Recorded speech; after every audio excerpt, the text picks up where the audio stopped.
Namaste, Daaji. My name is Pratap, and I'm 15 years old. I'm in 10th grade, and I currently live in Shrewsbury, Massachusetts. My question was, in a world full. My bad. Yeah. Could I still speak? In a world that moves so fast and has so many distractions, how do we stay focused and how do we stay disciplined towards our goal without losing ourselves? And yeah, like going towards success.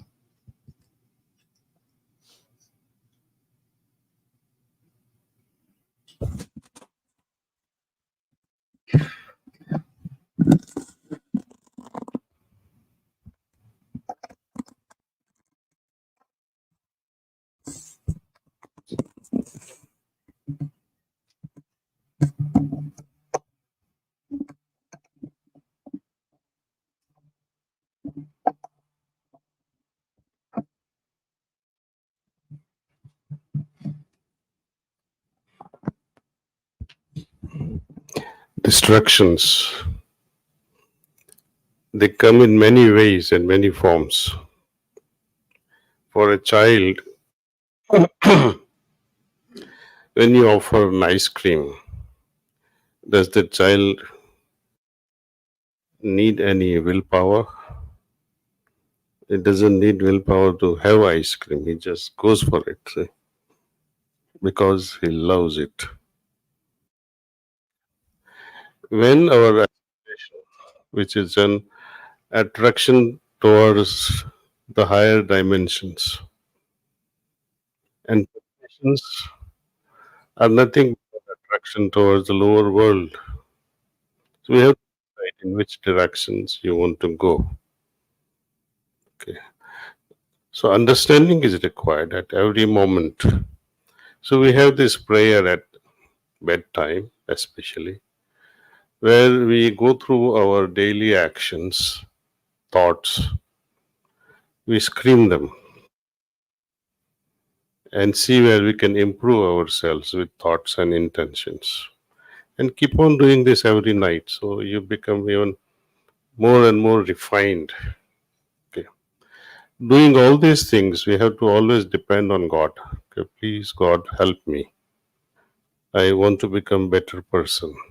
But simple aspiration to become higher than myself that was yesterday.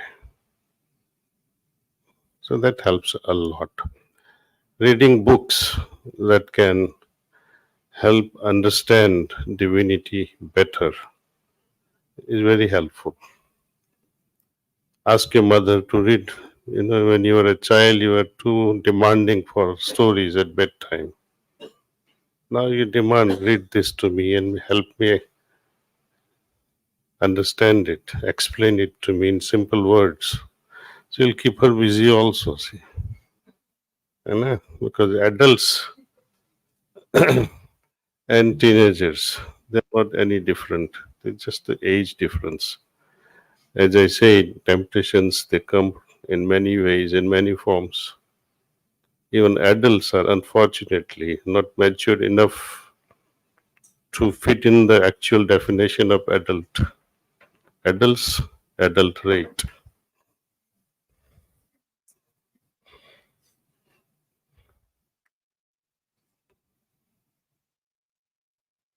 But offering prayer is very helpful at every moment. When you falter, there is nothing wrong in faltering, making mistakes. It's okay.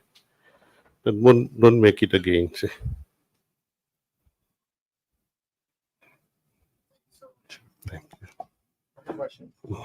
Good evening, Daaji. My name is Abhilash, and I'm also from Shrewsbury, Massachusetts, and I'm currently entering college. And I have a question for you. How can a person, how to not be materialistic in a world that is filled with materialism, and when everyone around you and my friends and my classmates they're obsessed with money and like material objects? How can you um, get rid of these temptations to buy materials for comfort? There is nothing wrong with comfort. Power has no problem. It depends on the user. When you have a knife, that's also a wielding power. Depends on you whether you cut vegetables or cut someone's throat. Money by itself is not bad. If good people say, I'm going to renounce and don't make any more money, then you are leaving this trade of making money in the hands of those who are not very good elements in the society. If bad people, terrorists keeps making money, then the world will be, in chaotic situation. And whose fault is it? I decided not to make money. That is wrong. See, make tons of money. If you can make 1 million, make 10 million. If you can make 10 million, make billion. Use it wisely. And use it for other causes, other social causes. We have to make lots of ashrams so that people can, don't have to sit in this crampy place. So make a lot of money. Right? My Guruji, Babuji Maharaj used to say, material life, which is Bhautik Jivan, and spiritual life, Adhyatmik Jivan, they are like two wings of a bird. You must balance them. And I'm a firm believer that we must integrate both. For example, when you meditate in the morning while you are doing your business, before you go to your business office, you meditate in the morning. How does that interfere with your business? You go to your office and you wish everyone good morning, order coffee or breakfast with your employees and go back to work. And while working, if you can have the awareness of divinity in your heart, how does it stop you from doing business? When you are making transactions and conversing with customers, and your one mind is somewhere in divinity, and with another mind you are interacting with the world. So that really does not interfere. Spiritual life, in fact, embellishes our material life. It beautifies it. So leading a spiritual life is not a drawback. In fact, it's a plus. It can improve your material life as well. Otherwise, what is material life without spirituality? Even cats enjoy better life than materialistic life.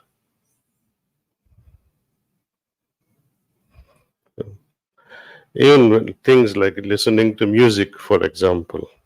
And while listening to music, if you are in the remembrance of the Lord,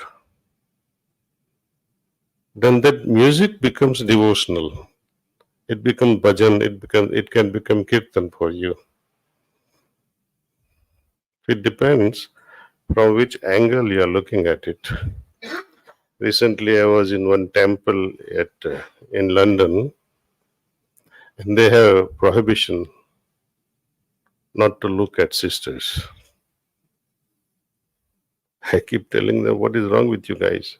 Are you so weak that you can't look at them? It's up to you how to look upon them. So do you look at them as a Mira or someone you like to cuddle with? Why such a fear if she is your sister and if you see divinity in all? And sadhu by definition means one who has done sadhya, one who has fulfilled his purpose in life is sadhu. Having fulfilled the purpose, what are you afraid of? So spirituality really fulfills our life. Material success does not matter. There is no end to it also. However successful you become, there will always be emptiness. Materialistic jivan is up to your last breath. Spiritual life is carried forward into many other lives that awaits us in the future. I don't mean that you are recycled as human. You could be recycled as an angel.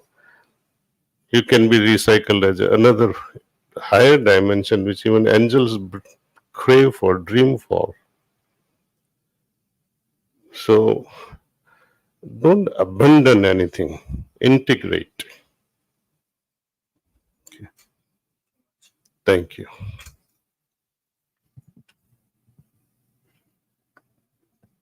Bolliye. One question there, please.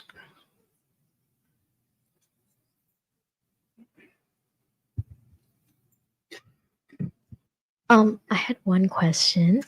My name is Gayatri. I'm 16 years old. I'm from Fairfax, Virginia. And today in the Quora session, we were talking about listening to your heart versus listening to your mind. And I was reminded of a question that I've been sitting on for some months now. And I mean, maybe this is a little bit of a silly question, but I feel that at least for me, like my thoughts versus like what my heart is saying, it's not always separate, right? And so how do you differentiate between them? And like if your heart only tells you after you've done something wrong and your head tells you when you're about to do something right, then how can you like then how can you not then how can you do the right thing like the first time, you know? Like how can you be more in tune with your heart and understand like whether your heart is saying it or your head is saying it? As I was saying, to know that you are joyful or to know you are sad, it doesn't take long. Any act or any thought that brings joy in your heart, it's worth pursuing. One that gives you inhibition, it tells you, oh, wait, postpone it as much as you can. It's very simple for me to decide. See, things that gives you joy, pursue it. Things that creates doubt in your heart, delay it. Okay.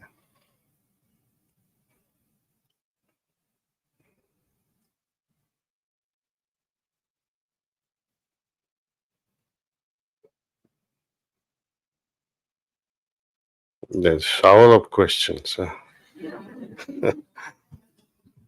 Namaste, Daaji. Sometimes I find I'm so full of myself that I'm not able to see beyond it, right? So, how do I use ego to my advantage for my evolution? Using ego. Who is asking this?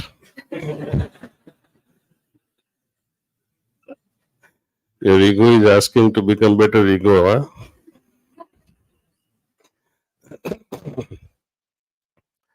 Well, Lord Krishna, while giving sermons to Arjun, he defines ego in multiple ways. But first, I'll talk to you about Babuji's statement on ego and also the mind. Traditional view of both mind and ego, that people think that they are your enemies. But without mind, you can never be creative. And without ego, you can never be persuasive also. You become vegetable without ego. That I-ness will disappear in the absence of ego. And who will perform, who will act, and how will the world go on? See? Ego has many faces according to Lord Krishna. But I'll give you mundane example so you understand it better. What is your profession? You're a manager. And when you say, oh, to someone, what are you doing? And you say, oh, I own the company. And it's $1 billion company. And you know in your heart, I'm just a manager. What do you call that? That's one form of ego. But to say that I'm the manager, I work at such and such company, is there an ego in that? It's just a statement of fact. Okay. Many people have gone and, to different places. Other managers who were there before you came, and you start saying, the entire particular industry, I'm the best manager. No one is better than me.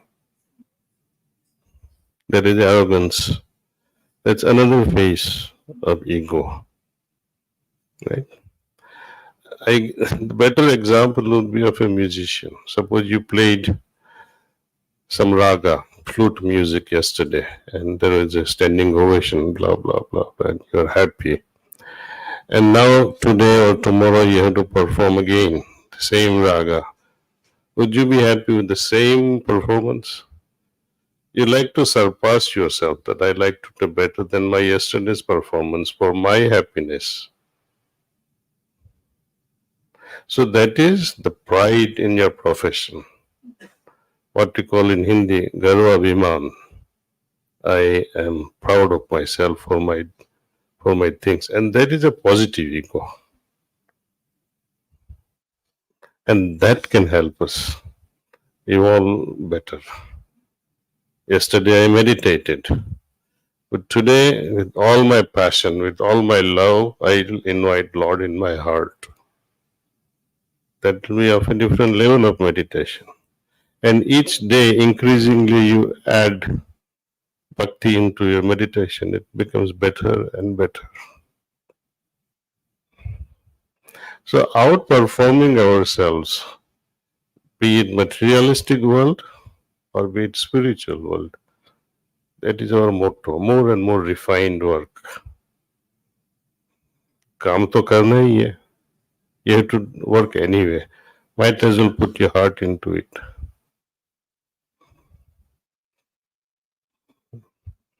Suppose your mother is angry at your father and she cooks up something.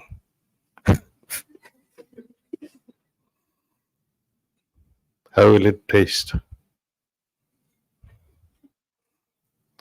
So, love is an ingredient that nourishes all. Love is the exact opposite of egoism. Where ego says, I like to dominate. Love says, I like to submit. So when we combine that any action that I perform with love, it can only help me evolve. See? So, spice of love. Thank you.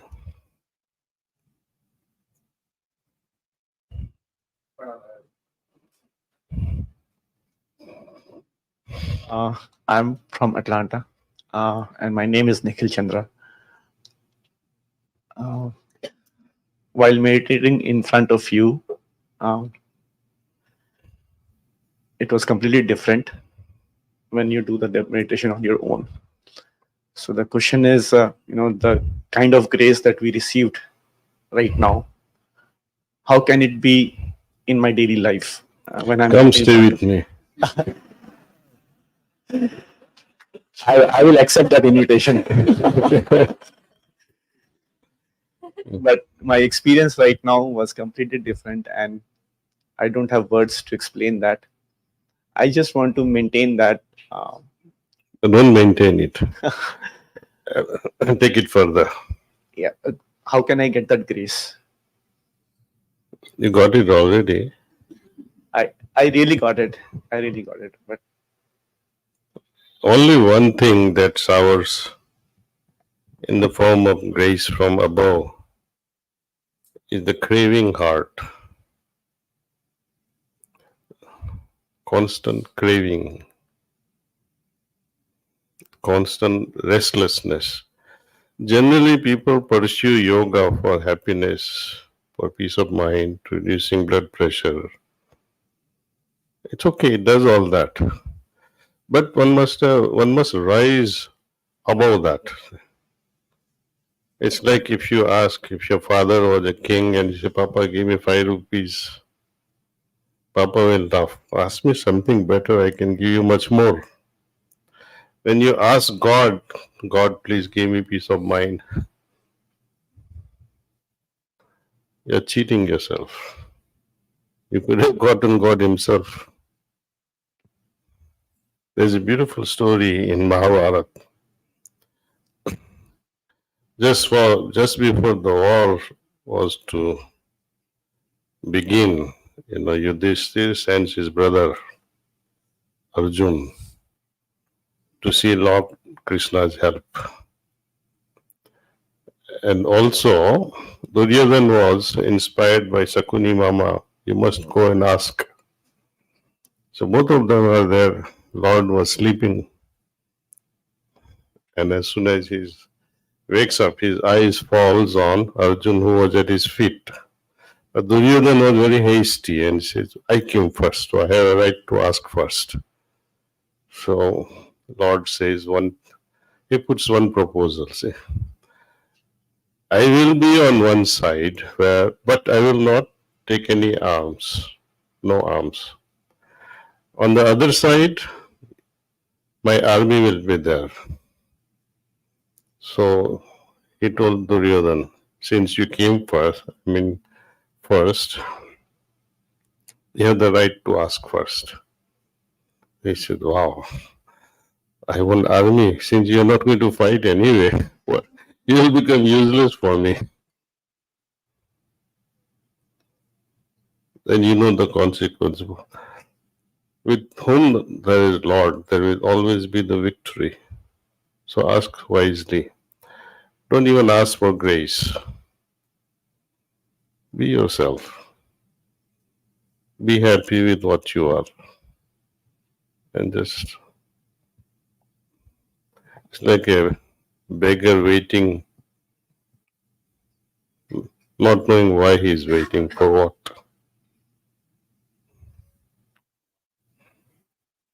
One last question.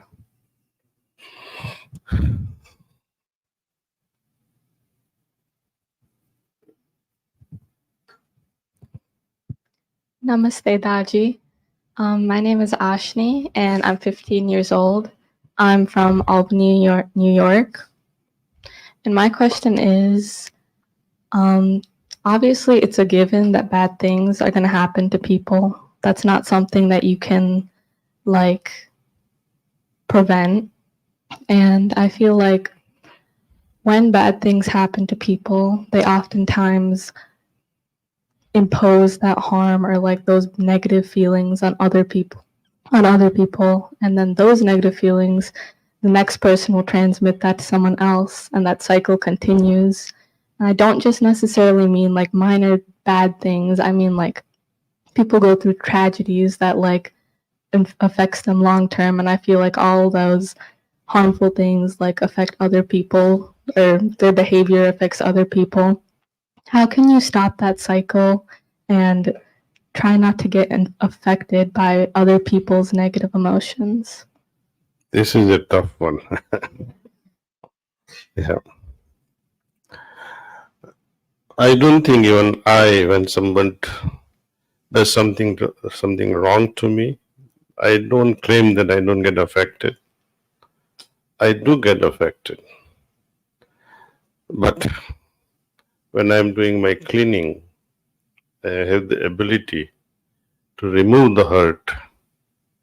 See, any act or any thought or anything that happens to us from outside, it leaves two impacts. Impacts at two levels rather.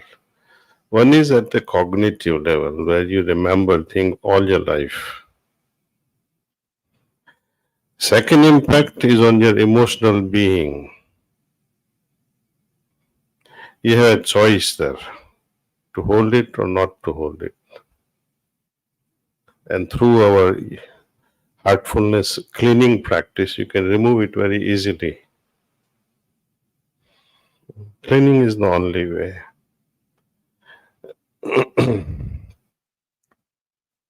You can take one meditation session or as many as you like until it is removed.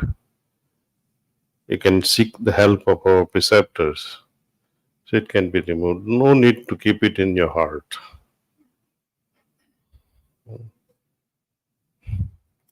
Okay, that's all for today.